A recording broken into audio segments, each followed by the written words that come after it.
Então tá, aparelhados, aparelhenses, aparelhistas, aparelhários e aparelheiros. Eu sou o Henrique e esse é o episódio número 31 do podcast do blog Aparelho Elétrico. E o Aparelho Elétrico está entre nós para debater e divulgar boas práticas relacionadas a empreendedorismo criativo independente. O papo hoje aqui é sobre como iniciar a carreira de revisor. Papo muito legal, feito sob medida para quem tem curiosidade sobre o universo da revisão ou quer de fato entrar rasgando no mundo da revisão de textos. Antes de ligar o aparelho, deixo aqui um muito obrigado para Wesley Bertoldo e Raika Mati, que nos avaliaram com 5 estrelaças lá no iTunes e também deixaram um review muito legal pra gente. Se você ainda não fez isso, por favor, abra o seu iTunes ou seu aplicativo favorito e avalie o Aparelho Elétrico com 5 estrelas. Isso é muito importante pra gente conseguir divulgar o podcast e continuar publicando conteúdo relevante, gratuito para todo mundo que trabalha de forma independente. Não perca as atualizações do Aparelho Elétrico. Te cadastra na nossa news, vai lá no aparelhoelétrico.com, clica no botão verde e cadastra teu e-mail. Assim é garantido que você sempre vai receber o aviso das publicações dos novos podcasts e outros conteúdos do blog. E ainda leva na faixa o e-book, o incrível manual do freelancer moderno. E se você tá pensando em adquirir o Freelancer DocBox ou o Freelancer Full Folio, aqui vai um mimo especial do Aparelho Elétrico para você. Usa o cupom REVISão para levar 15% de desconto. O Freelancer DocBox é uma caixa virtual de documentos criada especialmente para ajudar freelancers iniciantes a terem uma organização e gestão do negócio como um freelancer profissional. Lá você vai encontrar planilha de fluxo de caixa, planilha para calcular o valor da sua hora de trabalho, modelo de contrato de trabalho e muito mais. Acesse aí, freelancerdocbox.com e saiba mais. Já se você tá precisando receber mais pedidos de orçamento pelo seu site, então você precisa conhecer o Freelancer Full Folio. O Freelancer Full Folio é um tema WordPress feito especialmente para quem trabalha como freelancer. Com ele você consegue atualizar o seu próprio site mesmo sem saber programar. Receba mais pedidos de orçamento através do seu site, converta os visitantes do seu site em clientes. Para saber mais, é só acessar freelancerfullfolio.com. E não esquece o mimo do Aparelho Elétrico, ó. Com o cupom REVISão você leva 15% de desconto. Cupom exclusivo para ouvintes desse podcast. Aproveita porque é por tempo indeterminado. A ilustra lindaça que tá na capa desse episódio foi feita pelo brother Matheus Cristóvão. Confere mais trabalhos maneiraços do Matheus lá no thunderrockets.com. E quem nos ajudou na higienização do áudio e nos deixa assim com a retórica incrível, super eloquentes e convincentes pra caramba é o Maicon Erdina. Confere mais trabalhos do Maicon lá no tomatecerejaprodutora.com. Agora sim,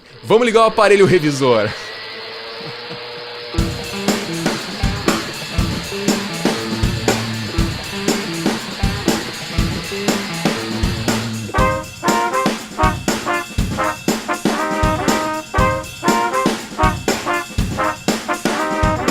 Mudou, a preferência do mercado é por formados em letras, não dá pra negar isso, mas lá na lei ainda...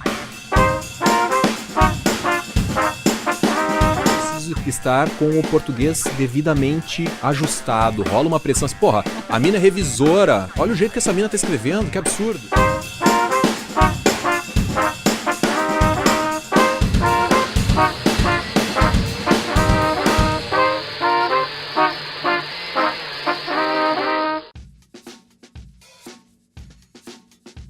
Então tá, pessoal, hoje eu tô batendo um papo com ela que é revisora freelancer, fundadora do site Revisão Para Quê e também autora do livro digital Manual de Sobrevivência do Revisor Iniciante. Carolina Machado, bem-vinda de volta aí, Carol, tudo certo? Olá, aqui de novo.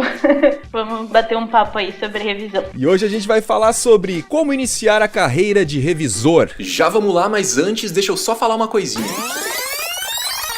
Previously on Aparelho Elétrico.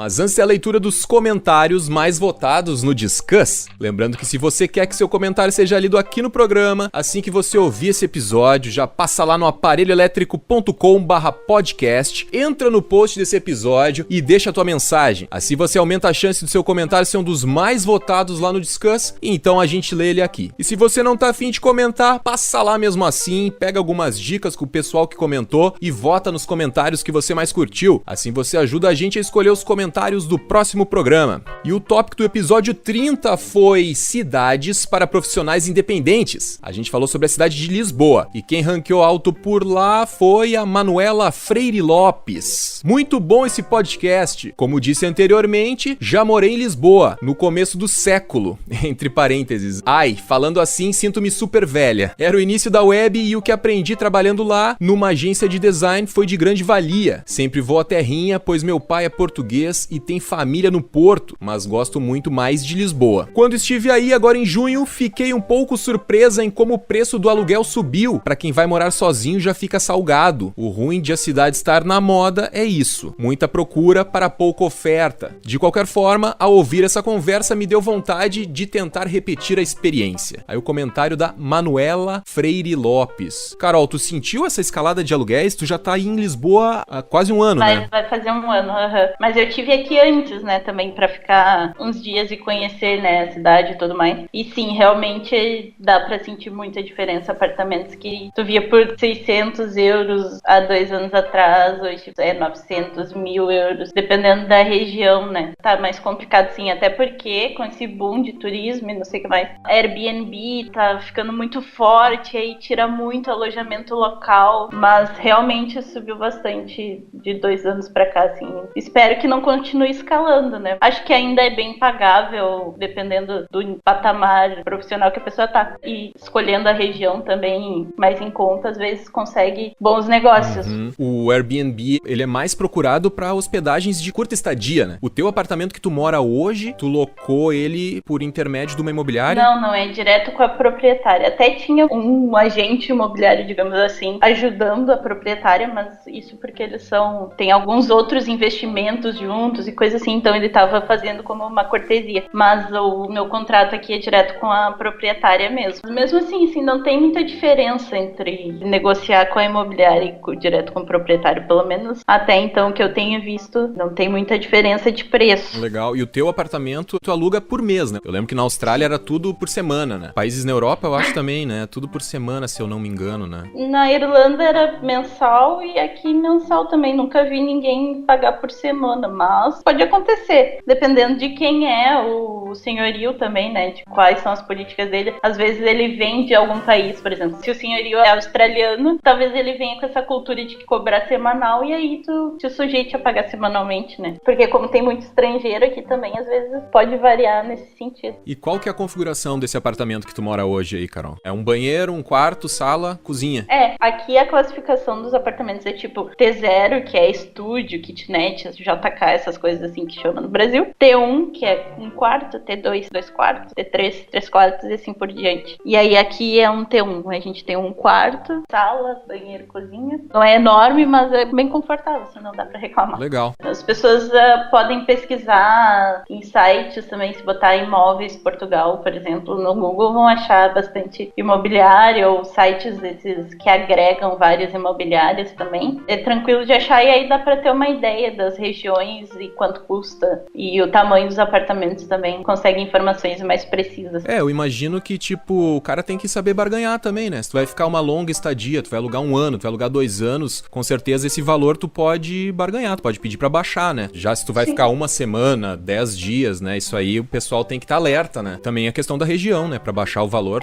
Tem que equilibrar ali o valor do transporte com o valor do aluguel, né? Às vezes não adianta também morar muito longe, demorar muito pra chegar onde precisa e aí vai pagar também um bom dinheiro em transporte que acaba não valendo a pena. Vamos em frente então, vamos agora pro comentário do Robson Felipe. Que conteúdo massa! Até falaram de dinheiro, o que não é comum falar. Bom saber que com 1.000 euros tem como viver em Lisboa. Só queria saber como a Carol vai fazer com o visto após terminar o mestrado, se ela quiser continuar morando em Portugal. Qual a ideia dela pra isso? Eu não conheço Portugal, mas posso dar 2 dicas sobre Ciudad del Este, no Paraguai. Entre parênteses, na fronteira com Foz do Iguaçu, no Paraná. Lá também tem os carteiristas. Cuidado com os caras na rua que tem só uma sacola. Vão chegando perto de você e tentam colocar a mão no seu bolso pra levar algo. E a cada esquina também vão te oferecer drogas. Só que nunca comprei pra saber se são boas ou apenas farinha. E os teus planos, Carol, pra depois do mestrado? Já tá pensando nisso, não? Eu vou começar agora um curso novo de 1 ano e meio. Eu ainda não tenho muitos planos, assim, como fazer depois. Até porque daqui a 1 ano e meio eu posso estar querendo morar, sei lá, em Bangladesh, não sei. Eu prefiro manter as coisas mais abertas, pelo menos por enquanto, do que estar me preocupando com 1 ano e meio na frente, né? Porque, claro, a gente tem que planejar as coisas, mas às vezes é bom também ter opções. A gente vai pensando, claro, né? Opções,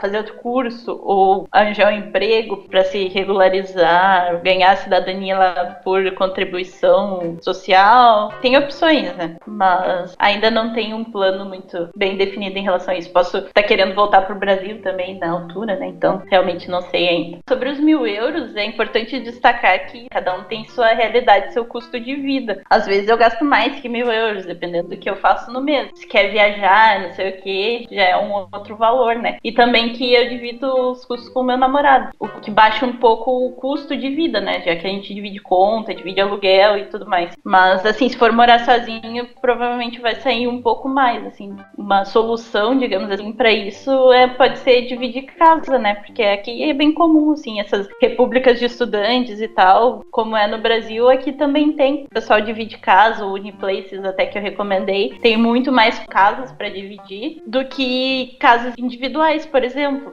Então, se não for época agora de início de ano letivo, por exemplo, é relativamente tranquilo de achar quartos aí pra alugar na plataforma. Aí pode baixar os custos, né? Consegue ali um quarto de 250, 300 euros com despesas incluídas. É bom deixar claro isso, né? Que é 1.000 euros, é o teu custo de acordo com o teu estilo de vida e tá em casal aí, né? Tu tá com o teu namorado. Sim. E tal, né? Então isso aí é bom deixar bem frisado pro pessoal aí, pra galera não se confundir, né? Não se atirar pra lá achando que a realidade é uma e encontrar outra realidade. Né? E também, eu trabalho em casa, não gasto muito com transporte, assim, não trabalho em coworking, por exemplo, se a pessoa não curte muito fazer home office, já é. Mas, enfim, tem essas outras coisas, assim, que a pessoa vai agregando conforme a realidade dela, né? Ainda mais pra quem é freelancer, cada um tem muitas particularidades. Outra coisa que eu queria falar também aqui é a questão dos carteiristas, né, que ele fala. Isso me impressiona como em cidade turística tem pessoas tentando se dar bem em cima dos turistas, né? Eu até comentei com ele lá uma historinha de uma coisa que aconteceu comigo em Buenos Aires, né? Cheguei com um grupo de amigos em Buenos Aires lá e Buenos Aires tem 2 aeroportos, né? Tem um que é no centro de Buenos Aires, mas acho que os voos do Brasil sempre param, a grande parte dos voos, eles param em Ezeiza, né? Que é uma cidade do lado de Buenos Aires, na verdade, né? Então a gente chegou em Ezeiza e tinha que pegar um táxi. E na saída do aeroporto, os caras já vêm pra cima, eles já vão pegando a tua mala, tua bagagem, já vão colocando no táxi, né? Assim, é frenético o negócio. Tava eu e mais 3 pessoas. E aí a gente chegou lá e o cara falou o valor lá, digamos, R$100. Eu não sei, eu tô dando um valor aqui só pra ilustrar a história. A gente muito babaca, assim, muito gurizão de primeira viagem, perguntou por cada um, e o cara falou sim,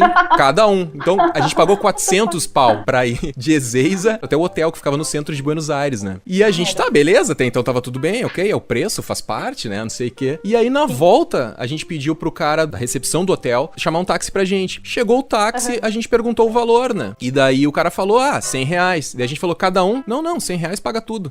Aí a gente ficou puto, não né? Dá pra se tirar, né? Mas quando eu fui a Buenos Aires, eu peguei o Tienda de León, nunca vou esquecer, porque eu achei muito engraçado o nome. O nome do transporte é Tienda de León, e é tipo uma vanzinha, assim, não é táxi. E se eu não me engano, na época a gente pagou 60 pesos cada um. Eu acho que foi isso, mas também faz tempo, foi em 2012. Aí não sofri esse golpe aí. E também a gente que é brasileiro, né, tem a manha de estar sempre olhando pros lados, de estar sempre meio desconfiado, a pessoa chega muito perto, já dá uma apertadinha na bolsa. Agora, o pessoal que vem de países que não tem isso, sofrem mesmo. Tem que estar esperto. E esses então foram alguns dos comentários sobre o episódio número 30, Cidades para Profissionais Independentes, edição Lisboa. Se você quer conferir mais comentários da galera ou teve agora algum insight sobre o assunto, passa lá no aparelhoelétrico.com/podcast, entra no post do episódio Cidades para Profissionais Independentes, Lisboa, e participa do papo. Quanto mais pontos de vista sobre o assunto, melhor. Lembrando que a discussão tá sempre ativa por lá e não tem limite de caracteres. Pode soltar o verbo pra gente levar o assunto adiante. Dito isso, partiu pra pauta de hoje.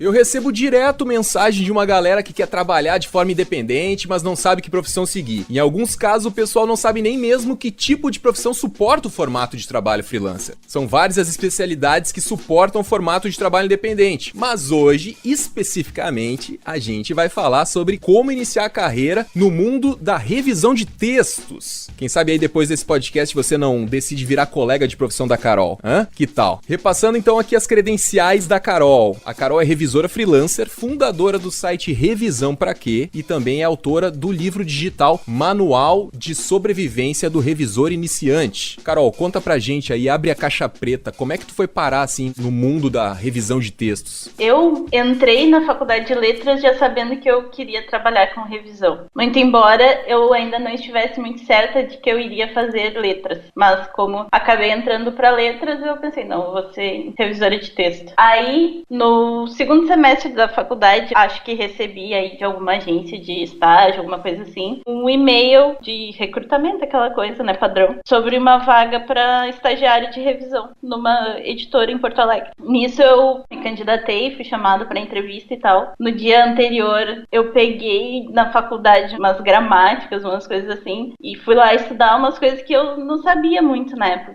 tipo hífen, sabe, essas coisas assim. Fui estudar. Chegando lá, não só tinha entrevista, como tinha um teste também pra fazer, né? Aí fiz o teste, fiz a entrevista e tal, e me chamaram pra ser estagiária do setor de revisão nessa editora. Mas a revisão já tava na tua mira desde o início ou meio que foi a obra do acaso, assim? Já tava. Eu vi a vaga e disse, nossa, isso aqui é pra mim, é o que eu quero fazer. Eu fui pra letras porque eu gostava muito de língua, no caso, e gostava de estudar, tinha boas notas em português na escola também. Tinha esse interesse, mas também sabia que dar aulas não era bem o caminho que eu queria. E aí, pesquisando e tudo mais, eu cheguei à revisão como um objetivo, assim, de trabalhar com algo que eu gosto e fazer uma carreira, né, no caso. Essa vaga era pra onde? Era pra uma editora de publicações jurídicas. E como é que era esse teste? O que eles te apresentaram lá? Era um texto? Era um recorte de jornal? Um trabalho deles mesmo? Algum pedaço de um livro da editora já? Como é que era esse teste? Tinham 2 testes. Um era pra testar mais questões de língua, se eu não me engano. Eu não lembro se era um texto da própria editora ou se era um texto mais genérico, com errinhos ali, coisa pra ver se a pessoa sabia pelo menos um pouco do que ela estava se propondo a fazer, no caso. E o outro era um teste mais de padronização de texto, que é uma coisa que a gente faz muito em revisão também. Que aí era, onde tá maiúscula, é maiúscula mesmo ou deveria ser minúscula, ou que tá em negrito, sabe? Era coisa pra ver se a pessoa tinha um olho pra esse tipo de coisa também. Eu lembro bem, esse mais de língua era feito no papel e o outro de padronização era feito no computador. Isso tudo presencialmente, né? Eu fico pensando assim, tu já entrou por um caminho bem tortuoso, né? Porque o juridiquês ali deve ser muito complicado, né? Essa semana apareceu uma taxa na minha conta do banco, né? Banco do Brasil, não é taxa o nome, eu até escrevi errado no Facebook, eu fui perguntar pro pessoal lá se era comum que cobrassem essa taxa. Na verdade é uma tarifa de renovação de cadastro. Apareceu na minha conta do banco e eu perguntei pro pessoal se isso era comum cobrar, né, essa taxa. E nas minhas pesquisas no Google ali, eu achei um lugar onde o cara explicava o porquê essa taxa era devida ou era indevida. Era um texto tão difícil de ler, Carol. Era um juridiquês, assim, que era, nossa, incrível. Eu fiquei pensando, nossa, como que as pessoas nessa área sobrevivem? Eu acho muito difícil mesmo. É difícil.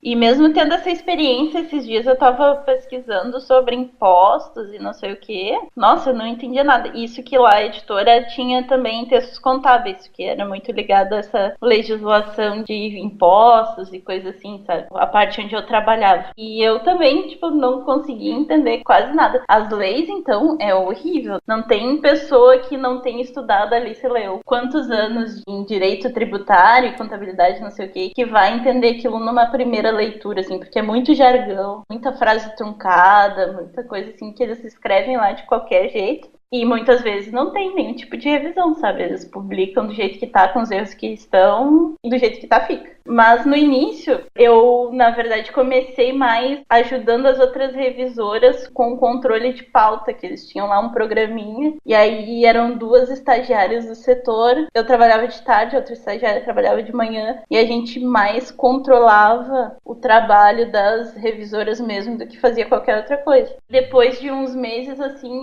as próprias próprias minhas colegas começaram, olha, a guria tá aí só imprimindo coisa e tal. Quem sabe a gente passa alguma coisa pra ela fazer, pra ela aprender mesmo, assim. Foi o movimento das minhas colegas de trabalho. Já, vamos pegar e vamos ensinar mesmo, né? Já que é estagiária e tudo mais, nunca tinha trabalhado com nada na vida, era meu primeiro emprego. Começaram, assim, me passar mais trabalhinho de padronização, não sei o que tu tem um manual de um lado e um texto de outro e tu vai vendo ali se o texto tá de acordo com aquele padrão. Porque às vezes as pessoas que estão de fora, assim, não sabem que a gente tem esse tipo de trabalho também. Por exemplo, se no manual da editora tá escrito que o ponto do milhar separa com ponto, tem que estar todos os números com ponto. Se é um espaço, tem que estar todos os números com espaço, sabe? Tem que estar tudo igual e padronizado. Porque senão parece que aquele texto foi de qualquer jeito, só pegar e imprimir, sabe? Tem um trabalho ali por trás. Aí eu comecei fazendo isso só. Depois de um tempo, de uns meses aí fazendo isso, começaram a me passar outras coisas também. Uma revisãozinha pequena aqui, um textinho ali e tal. E aí essa confiança foi crescendo, sabe? Não foi algo que eu já cheguei revisando os advogados da editora. Não foi isso, assim. Não comecei no top, sabe? Teve uma construção aí de confiança e de conhecimento também, porque eu cheguei, como eu disse, meu primeiro emprego, não sabia fazer nada. Fui aprendendo com o pessoal também. As pessoas foram muito, muito generosas comigo de me ajudar, assim, nessa fase inicial, né? É legal lembrar dessa fase inicial, né? Eu lembro que eu também, quando era estagiário, nossa, eu me lembro que, eu não sei se o teu mindset era esse, Carol, pra usar uma palavra da moda aí, mas eu, quando tava começando, eu era estagiário e eu achava que eu sabia fazer tudo, né? Eu trabalhava com design, né, com direção de arte, e os caras me colocavam só pra recortar a moto de fundo branco, carro de fundo branco, tinha que recortar pra eles conseguirem manipular aquilo nos anúncios depois. E eu queria fazer o layout do anúncio já, eu achava que eu tava pronto já.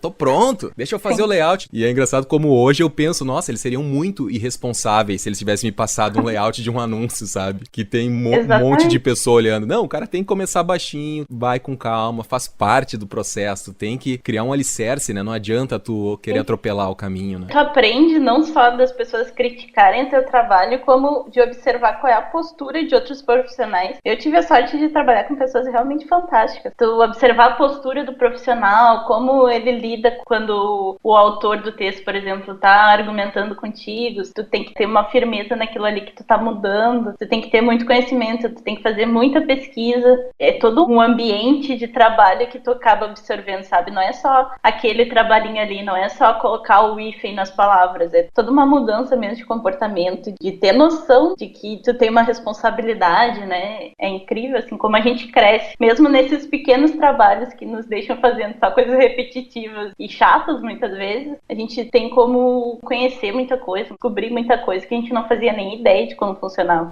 E também, com certeza, essas experiências, se tu já pensa em trabalhar independente depois, né, trabalhar como freelancer mais pra frente, já tem que ver como é que uma agência funciona, né? Porque às vezes quando a gente tá muito começando, uma agência, ou no caso aí era uma empresa, né? Era uma editora, né? Tu tem que ver como que funciona isso, como é que o trabalho chega, tu tem que pensar, às vezes a gente quando tá muito novo, a gente só pensa no nosso trabalho, a gente quer fazer um bom trabalho, quer ter portfólio, quer ser reconhecido como um bom profissional, a gente quer se firmar, só que a gente não faz nosso trabalho sozinho quando a gente tá dentro de uma empresa, né? Então tem que saber como que esse trabalho tá chegando em ti, quem é que captou o trabalho, como é que vai ser a saída, né? Então tem que parar pra pensar também que tu faz parte de uma orquestra, né? Tu não tá sozinho ali. É nessas experiências que te dão essa base, né? Sim, começar por um estágio ali é realmente uma verdadeira escola, porque no caso da revisão, tu tem o contato com o diagramador que tá ali montando o texto, tem contato com o teu chefe, que muitas vezes sabe muito mais do que tu e diz, olha, não é assim, seja mais humilde, ou trabalhar com outros colegas também, quando tu não sabe nada, que nem eu cheguei e não sabia nada, te faz parar pra pensar em muita coisa, né? E até questões de ferramentas, às vezes. Eu sabia relativamente bastante de português, digamos assim, mas tem muitas outras coisas, por exemplo, essa coisa de padronização de texto, eu nem fazia ideia de que existia, só pegava os livros e lia, sabe? É uma coisa que tu nem repara, que nem quando um layout tá bem desenhado, tu nem fica pensando, que coisa, que site fácil de usar, mas é todo um trabalho que tem ali por trás Alguma pessoa fez que deixou esse site fácil de usar. E o revisor trabalha para que o texto seja fácil de ler e a leitura seja agradável para o leitor, né? E Carol, daí nesse emprego tu durou quanto tempo no juridiquês? Durou muito? Como estagiária, eu acho que eu fui bem aí 1 ano e meio. Me convidaram a fazer um teste para ser promovida e ser efetivada. Já fazia algumas revisões e tal. Aí foi 1 ano e meio de estágio e fiquei depois quase 1 ano como revisora trainee. Quase 2 anos e meio, por aí. Já faz tanto tempo, tô ficando meio caduca já. Mas acho que foi por aí, 2 anos e meio. Pra gente fazer um panorama, assim, da tua experiência profissional. Aí depois disso, tu foi pra agência de propaganda. Faz um panorama pra gente aí, como é que foi a tua carreira antes de tu ser freelancer. Como eu sabia que onde eu tava eu ia continuar fazendo a mesma coisa durante um bom tempo, eu decidi sair desse trabalho, que eu era efetiva, e fui pra um estágio de redação. E lá eu aprendi bastante coisa que me ajuda muito até hoje. Te abre uns horizontes, né? Porque eu fazia letras e tal, queria ser revisora, mas eu também achava a redação interessante, sempre gostei de escrever. Então, pra mim, essa experiência foi bem bacana. Mas aí eu fiquei um tempo lá e saí. E nesse meio tempo que eu saí e encontrei outro emprego, foi quando nasceu o site também, que é o Revisão Pra Quê. Depois disso, essa empresa que eu trabalhava era mais ou menos uma startup digital que trabalhava com e-commerce, criava e-commerce e otimizava e coisas assim. Depois eu comecei a trabalhar no meu primeiro emprego de agência de publicidade, que era uma agência online de Porto Alegre, que me chamou para trabalhar com eles já graças ao site, que eles acharam bacana e tal, essa iniciativa de criar conteúdos e não sei o que, mesmo ainda sendo meio júnior, né? Experiência em agência eu não tinha nenhuma, mas eles acharam bacana o meu perfil e aí me chamaram. Aí sim eu comecei a trabalhar em agência de publicidade. E aí depois da agência de publicidade, tu decidiu que já era hora de trabalhar sozinha. Eu trabalhei em 2 agências. Nessa primeira eu era estagiária, mas eu era a única revisora lá, então, tipo, eu tinha que usar os conhecimentos que eu já tinha, mas também aprendi bastante coisa, assim, sobre a vida em agência, todo um outro ambiente muito diferente do que eu tinha na editora, por exemplo, né, e mesmo na outra empresa, que era bem pequena. Na agência é toda uma outra vibe, né, o pessoal muito mais descolado, tem que mudar um pouco o teu jeito de lidar com as coisas, assim, tem que ser um pouco mais flexível. E depois fui pra outra agência, e lá trabalhei mais 1 ano, e aí sim, nesse meio tempo eu já era freelancer part-time, né? Depois da última agência, sim, eu saí em fim de 2014, aí sim eu me tornei freelancer full-time. Legal, então, somando só pra gente contabilizar isso aí pra quem tá ouvindo a gente, antes de tu começar a trabalhar como revisora freelancer, quanto tempo, assim, foi quantos anos? Foi de 2008 a 2014. Se as matemáticas dão certo, foram 6 anos aí. Mas eu comecei a fazer freelas com uma colega da editora. Eu trabalhava aí o que há um ano e pouco lá na editora. E aí, como essa colega fazia freela, ela me passava freelas pra eu ajudar ela. E nisso eu comecei assim a fazer alguma coisinha por fora, digamos assim. De 2010 a 2014 eu era freelancer part-time. Ah, legal. Já soma bastante tempo aí de experiência, né? Então, seriam o quê? Uns 9 anos de experiência tu já tem, Carol? Eu nem tinha parado pra fazer essa conta e agora eu me senti velha.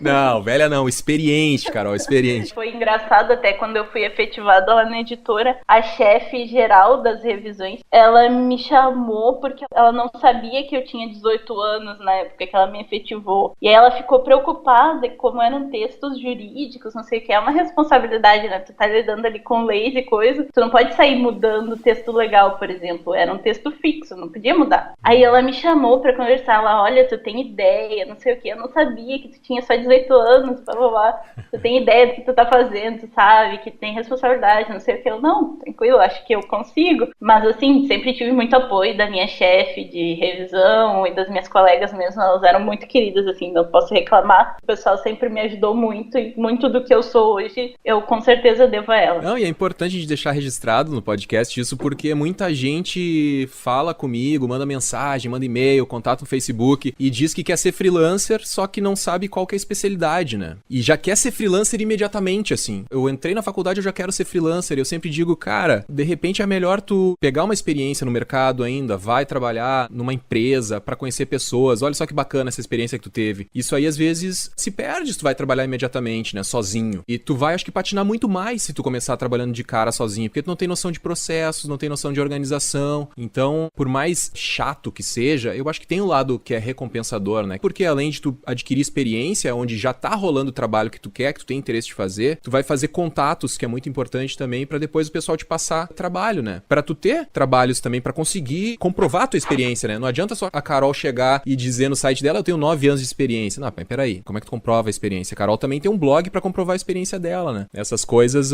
são importantes, né? Sim, tu pega ali muita coisa do dia a dia que tu não, sozinho, não tem como ter muita ideia, assim. Não existe um curso que vai te ensinar aquilo ali, por exemplo. O revisor é comum cobrar por lauda. Agora, se a pessoa não sabe o que é uma lauda, se ela não faz ideia, tipo, como calcular isso, sabe? É uma coisa que já se perde. Eu entendo que tem muita gente que tá numa segunda faculdade, por exemplo, fez administração e agora tá fazendo letras, tem o objetivo de trabalhar como revisor. E aí, claro, é mais complicado tu largar tudo, às vezes tem família e coisa assim, tem uma vida estabelecida que tu precisa sustentar. E aí é complicado tu ir atrás de estágio e voltar a ganhar menos, reconstruir tudo, mas é importante ter esse contato, conhecer pessoas que nem tu falou, ter uma vivência da área, com certeza é imprescindível para conseguir avançar depois para a carreira de freelancer. Eu até não tinha essa ideia de, vou trabalhar por conta própria. Uma vez um dos meus chefes até me perguntou, o que tu tem de ideia para o teu futuro? Olha, eu pretendo abrir uma empresa algum dia. Nem era como freelancer, eu disse que eu queria ter uma empresa. Mas naquela época eu nem tinha ideia de como faria isso, ou de como eu conseguiria clientes. E seria possível me virar dessa forma, sabe? Quando tu vira freelancer, ainda mais full time, é muita coisa que tu tem que passar a administrar, sabe? Muita coisa nova. E se tu não tem experiência já no operacional, o financeiro, o marketing, todas essas outras coisas que permeiam a atividade freelancer, que todo mundo precisa dominar de alguma forma ou de outra, acaba que tu não consegue dar conta de aprender tudo isso sem se frustrar, sabe? Porque no fim das contas tu não vai conseguir clientes, tu não vai conseguir desempenhar o operacional porque tu não tem conhecimento operacional, tu não vai conseguir operar com o financeiro porque tu não tem tempo de parar e estudar o financeiro porque tu tá estudando outra coisa. Então, assim, é toda uma estrutura que tu vai criando e montando para ter esse apoio quando tu dá o passo adiante. Por isso que eu digo assim, estágio é importante, ter um emprego é importante, o part-time com certeza é uma boa forma de começar, porque tu começa a fazer teu nome, as pessoas começam a te conhecer e aí vão indicando para outras e aí sim tu tem aí uma ideia de quanto tu pode ganhar por mês para virar full-time, sabe? Então são coisas que tu vai construindo mesmo ao longo da tua carreira que vão acontecendo, uns mais rápido, outros mais devagar, mas quando tu te empenha e te dedica, elas vão acontecendo, sabe? Tu falou bastante que tu é formado em letras. Letras é a formação básica para quem quer ser revisor, porque eu tava olhando o teu manual de sobrevivência do revisor iniciante e se eu não me engano lá tu diz que de acordo com o mercado, de acordo com as leis, eu não sei agora quem é que regulamenta isso, mas que acho que o mercado sugere que seja o jornalista.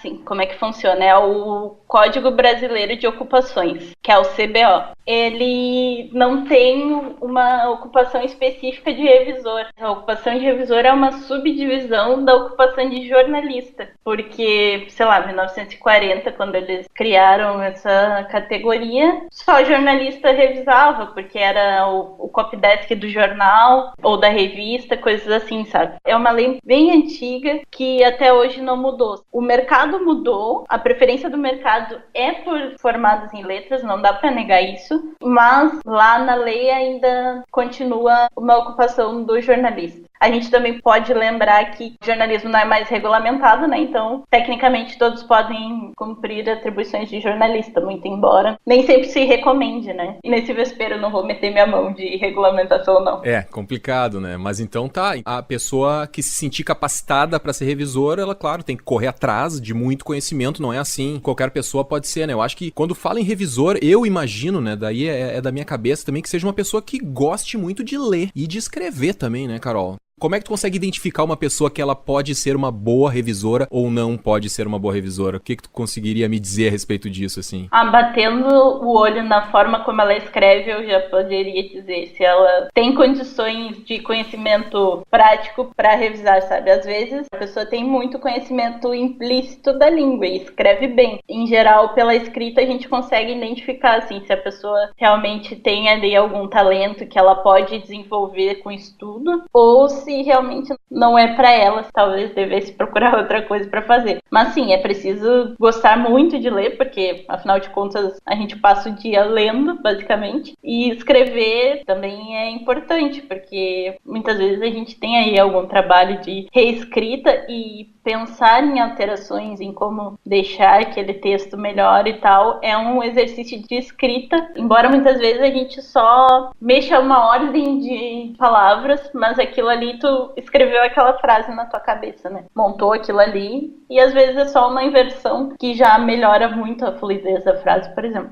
O importante é a escrita e a leitura, então, nem se fala, né? É o ganha-pão da pessoa. E como é que é pra ti, Carol? Tu que passa o dia lendo e revisando textos, tu ainda encontra um tempo pra ler um livro, um romance ou qualquer outra coisa que te agrade? Assim, ou chega na hora do lazer, tu, não, agora chega, já li o dia inteiro. Como é que funciona isso? O lazer é engraçado, né? Porque, passei o dia lendo, o que eu vou fazer agora pra relaxar? Vou ler um livro. Eu gosto de ler e eu quero ler coisas também que sejam mais do meu interesse do que aquilo com que eu trabalho. Eu trabalho muito com comunicação corporativa e coisa e tal. Não é aquele texto, nossa, que vai me entreter. E até a ideia nem é essa mesmo. Quando trabalho com texto literário, eu tô trabalhando, né? O problema é tu desligar o revisor. Claro, tu ali nem tá sendo pago, nem nada. Às vezes tu tá ali lendo, entretido e, como esse texto tá bem revisado e bem escrito. Eu até agora não parei pra pensar em nada em questão de língua mesmo, né? Claro, tu tá pensando ali sobre o conteúdo, mas nas questões de língua tu não travou, sabe? Que é pra pessoa normal, ela vai travar, você leu 3, 4 vezes no texto, o revisor a cada frase pode estar pensando, isso aqui não tá legal, isso aqui podia melhorar, sabe? Essa parte é mais difícil, claro, tem gente que consegue desligar e pronto, sabe? Mas depois de muitos anos é meio difícil essa parte. Pois é engraçado isso. Eu sempre fico pensando a respeito de psicólogo, né? A área da psicologia é uma área que eu acho muito legal, assim, mas eu fico pensando, o cara depois que é formado em psicologia, toda pessoa que ele encontra, será que ele analisa? E eu acho que o revisor é mais ou menos uma coisa parecida, né? Tipo, tu tá com o texto na mão ali, agora desligar o revisor, não, peraí, vou fazer uma leitura relaxada aqui, deve ser muito complicado isso. Eu queria abrir um parêntese aqui também de dizer pessoas que por acaso tenham vontade de me escrever um e-mail. Podem escrever do jeitinho de vocês que eu não vou julgar, porque todo mundo aprende, às vezes eu mando e-mail com um erro de digitação, até porque dependendo do tipo de conversa que eu tenho, eu escrevo tudo errado também. Por exemplo, hoje em dia, como eu moro longe, eu vou falar com os meus pais, eu não vou colocar cada ponto final nas minhas frases, sabe? Eu sou uma pessoa bem descontraída na minha escrita. Até pelo blog dá pra perceber, embora lá eu tente escrever estritamente corretamente, eu tento ser uma pessoa leve na minha escrita pra não entediar todo mundo, né? Quem quer ficar lendo 35 laudas sobre revisão usando termos técnicos e gramáticas e não sei o que, sabe? Então, sejam do jeito que vocês são, escrevam do jeito que vocês sabem, e eu tô aqui pra ajudar todo mundo a escrever melhor. Então, se escreve tudo perfeito, eu não tenho trabalho. É engraçado, começou a falar isso, eu já me peguei assim também, quando converso contigo no Facebook, eu penso, nossa, eu tô escrevendo muito desleixado, né? A Carol é revisora, vou tomar um pouco mais de cuidado, né? Eu achei que era só eu que tinha essa sensação, mas é algo meio recorrente, então. Não, assim, eu sou uma pessoa muito tranquila e eu sei, existem tipos e tipos de inadequações. Por exemplo, é uma pessoa que eu já converso há mais tempo e coisa e tal, eu escrevo ali de forma mais descontraída e tudo mais. Se eu vou falar pela primeira vez com o cliente, é claro que eu vou escrever tudo bonitinho, vou revisar umas 3 vezes o e-mail, mas eu acho que no dia a dia a gente tem que relaxar um pouco mais, assim, a gente tem que ser mais natural, assim, não precisam me mandar e-mails dizendo,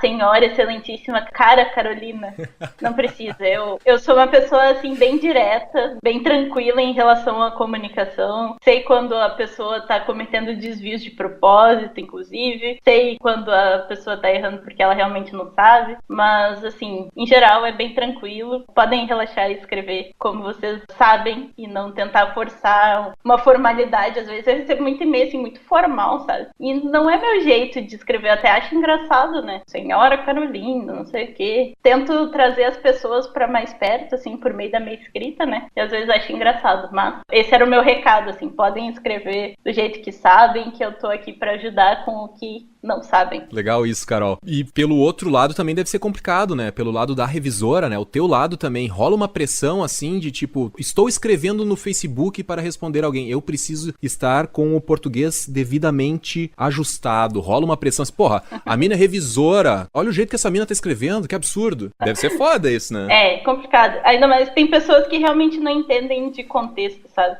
Assim como tu não anda, sei lá, descabelado na frente de alguém que tu não conhece, tu não vai chegar, e aí, meu, não sei o que, sabe? Todo malandro. Tu vai chegar com uma certa postura, né? Mesmo assim, dá pra ter uma comunicação leve e correta ao mesmo tempo. Quanto mais objetividade e simplicidade, melhor. Claro, eu também acho bacana, assim, receber coisas mais informais, né? Até porque a gente não é nenhuma cerimônia jurídica, né? Manda um e-mail aí, pá, legal, a gente se comunica, né? O problema é quando começa a usar, eu acho que muita gíria e coisa que tu não entende, que não é do conhecimento de todo mundo, né? Às vezes tu tá acostumado a utilizar com a tua galera um tipo de comunicação e às vezes a gente não se dá conta que fora daquele grupo, talvez aquela comunicação não seja a mais adequada, né? Talvez tua mensagem não tá sendo recebida do outro lado, né? Fica esse alerta aí. Mas, Carol, vamos seguindo o nosso papo aqui. Eu queria te perguntar a respeito de divulgação, assim, tu tem alguma sugestão pra dar pros ouvintes, os ouvintes que estão iniciando na carreira de revisor, onde que conseguem os primeiros trabalhos como revisor, essas plataformas?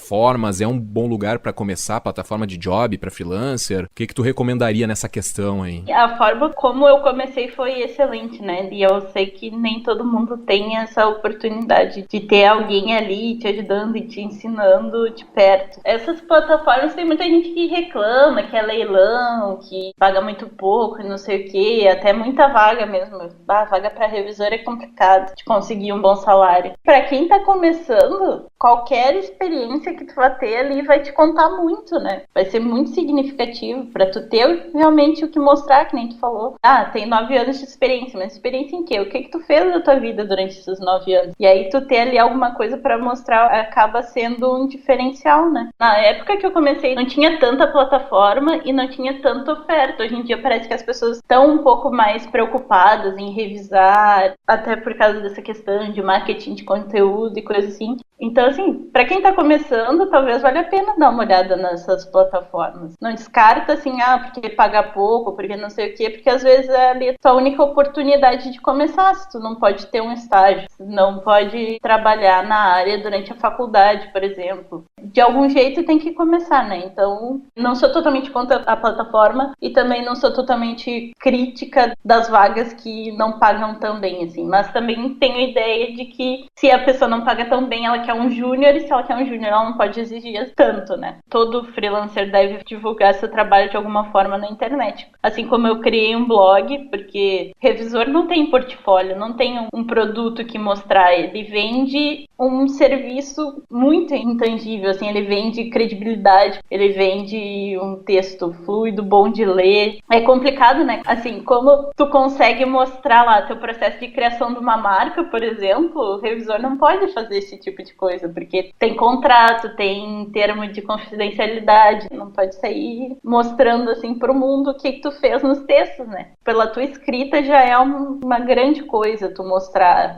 tua visão de mundo, teu jeito de te expressar. Um cliente que é para às vezes não é para outro, sabe? Eu trabalho muito com comunicação, porque eu me identifico com essa área. Comecei um técnico de publicidade em Porto Alegre antes de começar letras, né? Então, assim, é algo que eu já tenho afinidade e que me agrada bastante. E às vezes a pessoa, tem um background mais de pesquisa acadêmica, por exemplo, vai gostar mais de trabalhar com essa área. Ou então, mesmo com literatura, né? Eu comecei na revisão, queria ser revisora porque eu achava o máximo trabalhar em editoras de livros, mas com o tempo eu vi que não era bem aquela ali minha praia. Ter um site, ter redes sociais bacanas, tudo bem feitinho, com certeza é essencial hoje em dia para conseguir clientes. Eu me lembro que na época que eu tava na faculdade, né, eu acho que até tu fala no teu site, no Revisão Pra Quê, lá no Sobre, que tu também revisou bastante trabalho, né, TCC, essas coisas. Eu me lembro que quando eu tava na faculdade, eu via muito anúncio, assim, nos prédios, né, de cada curso tinha sempre algum cartaz de alguém que fazia revisão de trabalho, às vezes trabalho de menos menos importância, né? Mas também TCCs e trabalhos mais complexos, né? Colocar em norma da ABNT, aquilo era chatíssimo. Eu lembro quando tinha algum trabalho que tinha que entregar nas normas da ABNT, tinha uma galera que fazia uma grana com isso lá. Tu começou fazendo trabalho também nessa área, Carol? Sim, eu fiz bastante uma época. Depois eu fui largando, porque é um tipo de cliente complicado, assim. Não vou florear e dizer que não, é tranquilo, é fácil, porque geralmente o estudante tem pouco dinheiro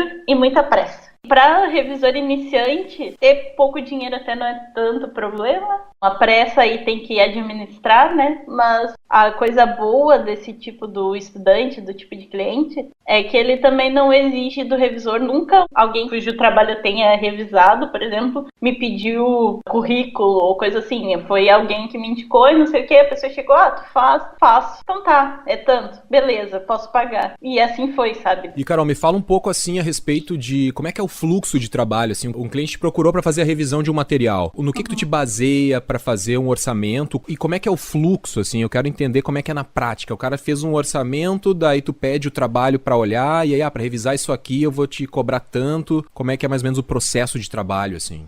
Quando entra o orçamento, geralmente se espera que a pessoa já tenha o texto finalizado, né? Porque a gente não pode começar a trabalhar antes de ter o texto pronto. Tem gente que trabalha assim, faz um capítulo, revisa, faz outro capítulo, revisa. Eu já não sou muito fã desse tipo de trabalho, mas também não trabalho com textos muito longos no dia a dia. Enfim, aí entra o orçamento, aí a gente vai ver lá quantos caracteres tem o texto, porque em geral os revisores cobram por lauda.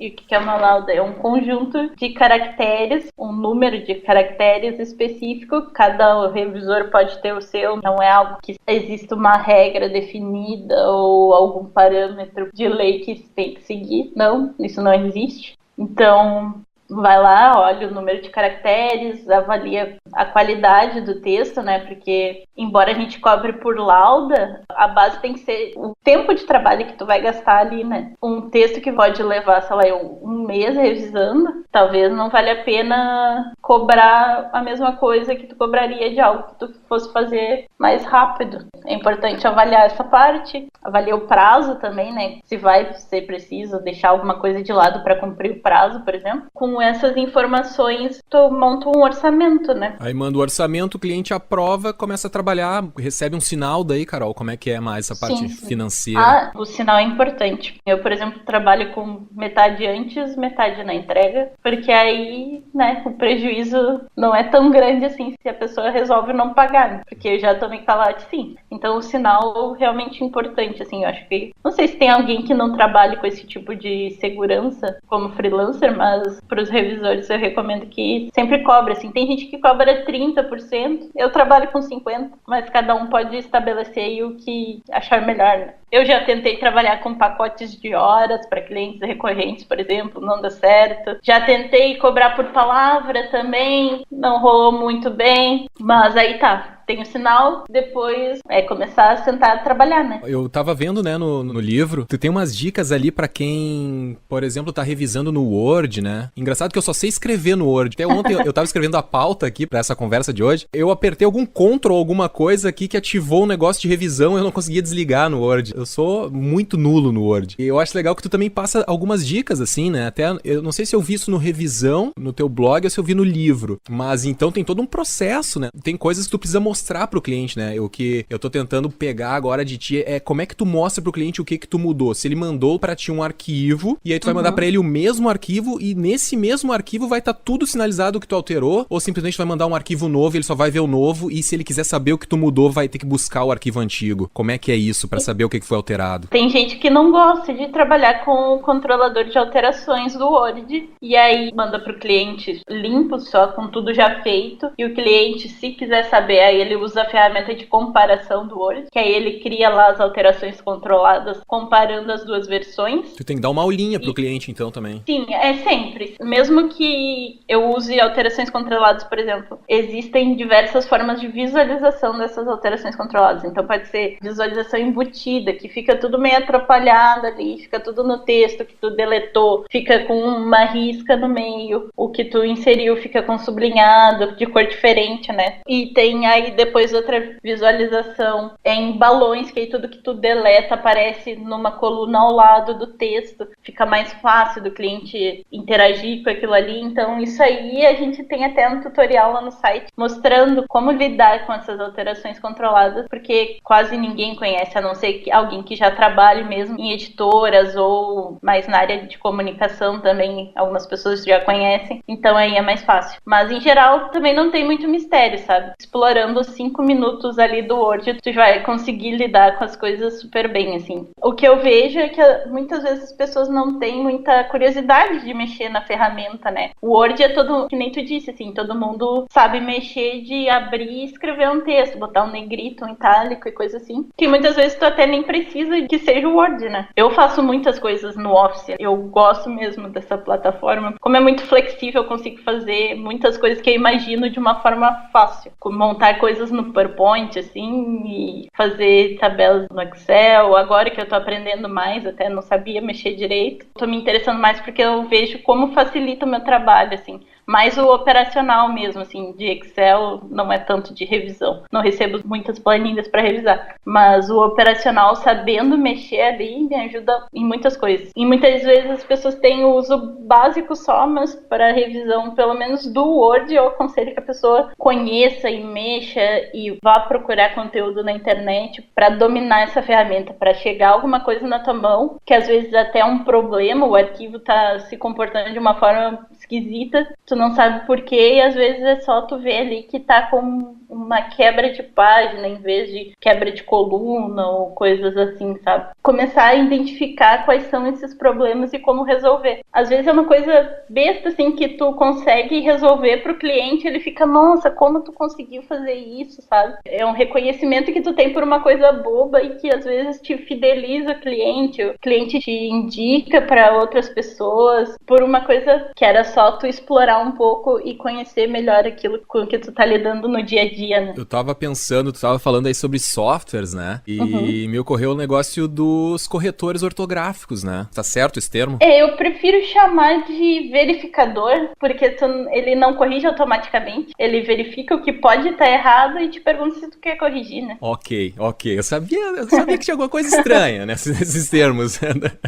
Mas olha só, o verificador, por exemplo, do Word. Tem pessoa que pensa, eu não preciso pagar um revisor. Por que eu vou pagar a Carol se o Word faz automaticamente isso? Esse avanço tecnológico, de alguma maneira, ele assusta os revisores? Pra mim, não me assusta. Pelo seguinte motivo, que esse corretor, o verificador, me ajuda também. É mais uma ferramenta que eu tenho, porque o meu trabalho completo o corretor não faz, sabe? Essa verificação do padrão, ou muitas vezes erros que dependem de contexto para ser identificados, ou então verificação de fatos. Às vezes o cara diz que o líder revolucionário russo se chamava Hitler, tu vai dizer, não, peraí, tá errado, sabe? Esse tipo de coisa não pega no corretor. Para mim é só mais uma ferramenta que inclusive o revisor pode e deve usar. Então não me sinto nem um pouco ameaçada, inclusive me sinto muitas vezes ajudada por mais essa ferramenta. Legal, bacana. E agora tu entrou num outro ponto que são os estilos de revisão, né? As classificações, ou eu não sei como é que a gente chama isso, mas muita gente acha que revisor de texto é aquele cara que coloca a vírgula no lugar certo e o ponto no final certo, né? Tem muito mais, né? Então tem uma revisão de fatos, tem vários tipos de revisão, né? Que no teu manual tu cita isso, né? Tem como tu falar um pouco quais são esses modelos de revisão que tem? O cliente tem noção de que tipo de revisão ele tá contratando? Que tu vai fazer revisão de fatos também, ou isso vai discriminado no teu orçamento? Geralmente a pessoa não tem noção, a não ser que ela seja da área editorial, mas muita gente que entra de gaiato na área editorial também não faz a menor ideia de como funciona e a gente tem que explicar. Mas geralmente as pessoas não sabem, assim, que tem diferença, inclusive de preço, porque se a pessoa quer uma checagem de fatos, não tem como cobrar a mesma coisa do que a pessoa que só quer que tu olhe as vírgulas e veja se estão no lugar, porque uma coisa é muito mais rápida do que a outra, né? Essas classificações, elas funcionam relativamente bem na área editorial, editorial, mas nas outras eu diria assim para o revisor nem insistir muito, mas ele vai identificar a necessidade quando ele olhar o texto e cobrar de acordo com aquilo que é preciso fazer e combinar com o cliente, claro, do que ele vai fazer. Não dá para o cliente pensar, esse cara vai só ajustar as minhas vírgulas, quando o revisor está pensando que ele vai ter que, por exemplo, verificar repetições e trocar por sinônimos, ou reescrever uma frase que não ficou bem, sabe? Isso tudo tem que ser bem combinado, mas geralmente as pessoas não estão muito interessadas em saber a classificação. Dependendo do cliente, vale a pena explicar, dependendo não vale, aí vai de caso a caso. Na área editorial existem aí algumas divisões de tarefas. O primeiro a pegar o texto para revisar é o preparador de originais, que é esse cara que vai quebrar as pedras mesmo, sabe? Identificar alguns errinhos aí de conteúdo mesmo, mas em geral vai reestruturar frases, vai ver se está fluindo, se não tem ambiguidade. E claro, erros gramaticais sempre fazem parte do processo também, né? Não tem como fugir. Esse texto vem em Word para preparação. Aí depois da preparação, o diagramador vai aplicar projeto gráfico, né, no texto, e aí sim passa para o revisor de prova, que aí é um trabalho em tese mais tranquilo. Quando o texto foi bem preparado,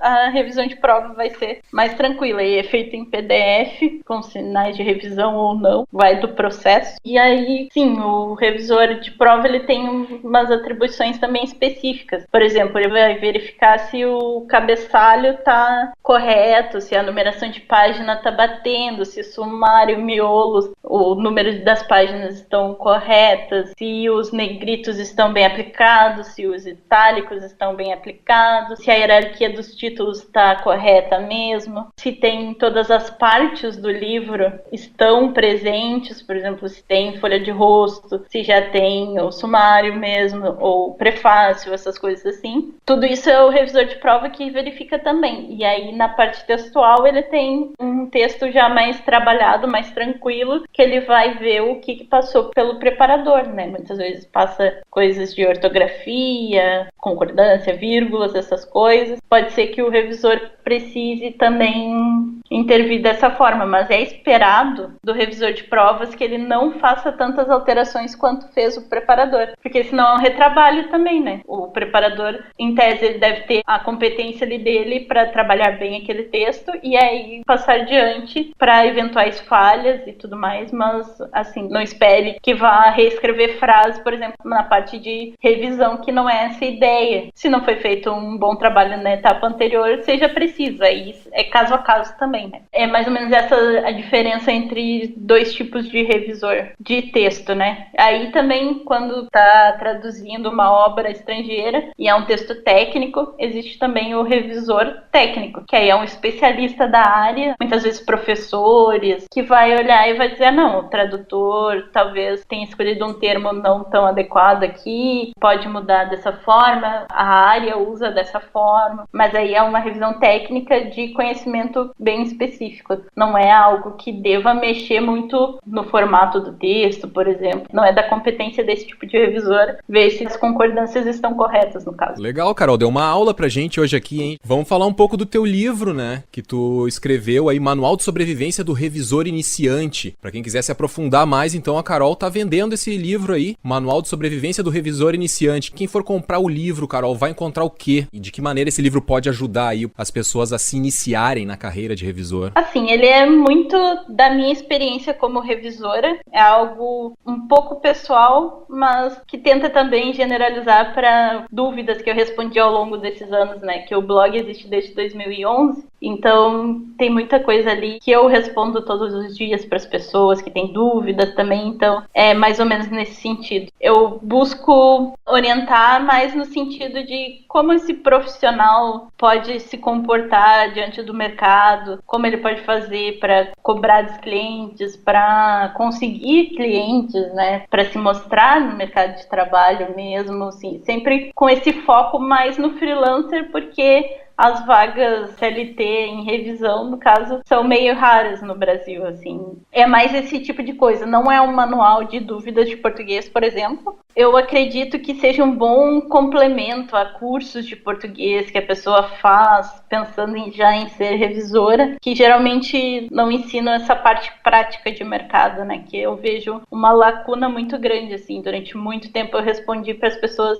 como eu faço um orçamento, ou o que é uma lauda, enfim, né? Legal, bacana. Então é isso aí, né? Vou repassar alguns capítulos do livro aqui pro pessoal saber, né? Tem 9 anos, quase 10 anos então, Carol. São 10 anos aí que tu tá resumindo num livro pra galera não ter que passar os perrengues que tu passou então, né? A gente pode dizer isso, né? Alguns capítulos do livro são primeiros passos na profissão, campos de atuação, revisão freelancer e suas possibilidades, como conseguir o primeiro trabalho, como divulgar o seu trabalho, quanto e como cobrar, gerenciamento de projetos, critério para prazos, a revisão na prática, conselhos sobre ética profissional e a importância da pesquisa. Então esses são alguns capítulos que você pode encontrar aí no livro da Carol, né? Pô, muito legal, Carol. Isso aqui também não vai ensinar o cara só a ser revisor, né? Mas não, tudo que a gente passa, assim, que a gente sabe como é no início, que às vezes não tem ninguém pra explicar, sabe? Não tem alguém mais experiente que nos explique. Eu tive uma pessoa que me ajudou, mas nem todo mundo tem. Então, esse material acho que ficou bem rico nesse sentido, assim, de ajudar mesmo a pessoa que tá começando do zero agora e quer construir uma carreira freelancer, né? Perrengue todo mundo passa, mas se dá pra ajudar e se dá pra deixar o caminho mais leve, a gente ajuda. E tem desconto especial para leitores e ouvintes do Aparelho Elétrico. Olha só, comprando pelo link revisãoparaquê.com/liga o aparelho, você leva o e-book Manual de Sobrevivência do Revisor Iniciante com descontaço. Olha só, com mais de 30% de desconto aí, presentaço da Carol. Aproveita porque só vale até o dia 19. Vai lá e começa a tua carreira de revisor. Feito, Carol. Então acho que era isso, né? Ou tem mais alguma coisa para falar? O que eu sempre digo para as pessoas é assim, tu vai errar, vai ter perrengue, vai ser difícil no início. Para mim foi bastante difícil até encontrar um caminho que eu gostasse, que fosse proveitoso para mim, que me desse possibilidade de viver mesmo assim como freelancer, né? Foi bem difícil, não foi do dia para noite. Tenho o blog desde 2011, né? Já vão aí 6 anos. Já me deu muito fruto bacana, então, sei lá, bota a cara, tapa, corre atrás. Se não der certo, procura outra coisa e assim a gente vai recomeçando. Não tenha medo de errar, coragem e vamos que vamos. Se eu puder ajudar em alguma coisa, é só me procurar. Legal, bacana, Carol. Valeu aí, brigadão por dedicar o teu tempo pra vir bater esse papo aí, dar essa aula aí pra galera que tá começando. Um abração aí e a gente se fala. Imagina.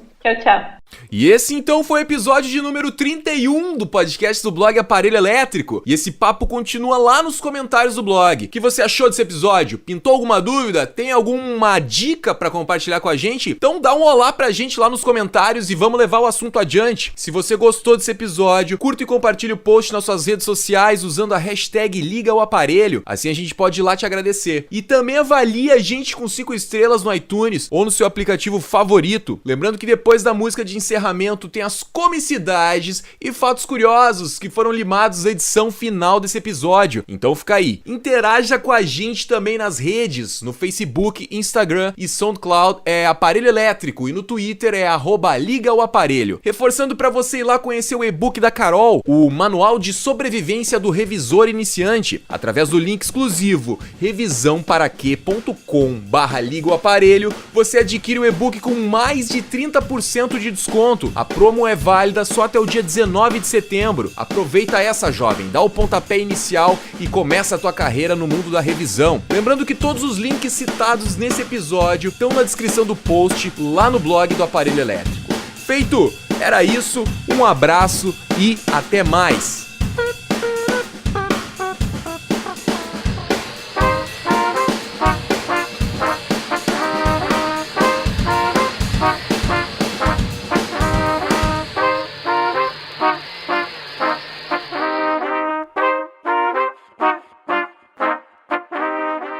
Vamos ligar o aparelho revisor. Agora sim, vamos ligar o aparelho revisor. Não sei se o cara tá brincando comigo, mas aí dos meus, fortalece pra gente, manda pra mim. Falando com o brother. Eu não conheço Portugal, mas posso dar 2 dicas sobre Ciudad del Este. Tá passando os milicos aqui, eu não sei se o áudio tá pegando. Consegue escutar, tá Carol? Consigo.